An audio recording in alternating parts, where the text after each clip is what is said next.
Hi, I'm Vicki Lavorsi, and I'm doing my read aloud story on Be a Friend by Selena Yoon. This story is about a boy who is all about miming, and all he wants to do is mime and just not speak. He is the quiet type, and he loves to mime, but finds an issue with finding friends that get him. In the end of the story, the little girl, Joy, understands him, and all they do is talk in mime. Um, and he truly finds what a friend is. So for my before reading, I will have all the kids come around and sit in a comfy space, but with plenty of room to be able to stand up and do some miming with me.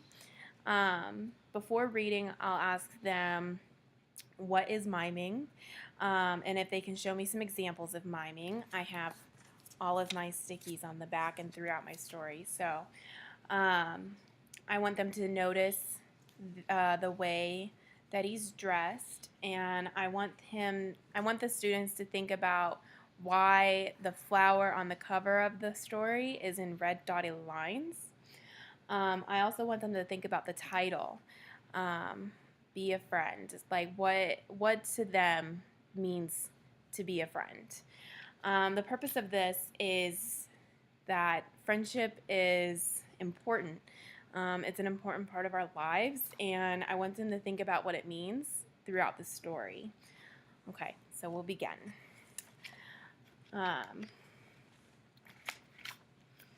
So, be a friend. Dennis was an ordinary boy who expressed himself in ordinary ways. Now, what the sticky says is, what do you notice about the clothes in his closet, and why do you think he wears white gloves?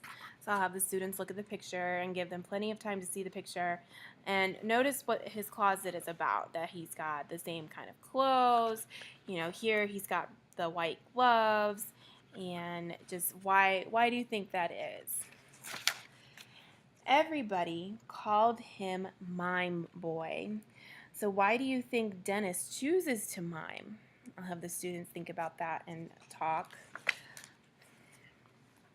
Dennis didn't speak a word. He would only act the scenes. So in this part of the story, I'll have the students stand up and kind of act out these mime scenarios. I'll also remind them that they have to be quiet, because that's the whole purpose of miming, is being quiet. Some children would show and tell in class, and Dennis would mime instead. Some children liked to climb a tree. Dennis was happy being a tree. But even trees get lonely sometimes.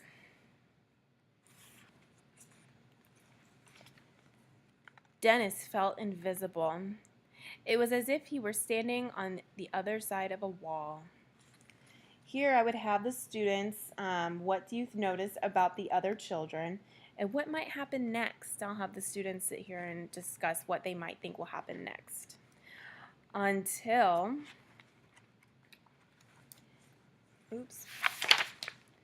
one day, Dennis kicked an imaginary ball, and someone caught it. Her name was Joy. There was no wall between Dennis and Joy. It was more like a mirror. So here I'll ask the children, why do you think the author chose to name the girl Joy? They saw the world the same way.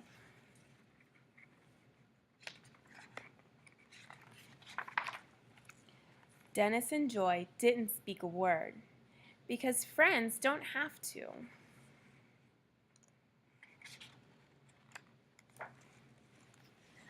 But they laughed out loud with jazz hands.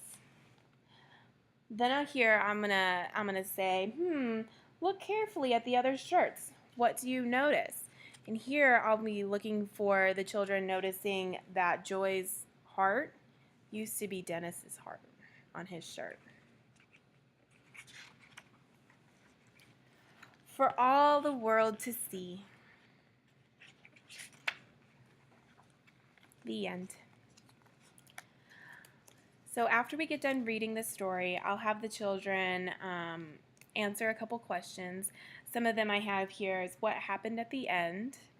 I have another kind of think aloud question. It says, think about the title. What are the big ideas in this book? What lessons can we learn from the book? And to extend on this, I'm going to have the students kind of write a little answer to a question. What does it mean to be a friend? And then we'll discuss about what they think it means to be a friend. And I want them to kind of think more about it and not just, be nice or do nice things or help someone. I want them to really think about what being a friend really means. So that's my read it aloud. I adapted this read aloud from the Ramped Up by Maria Walter. And that's about it.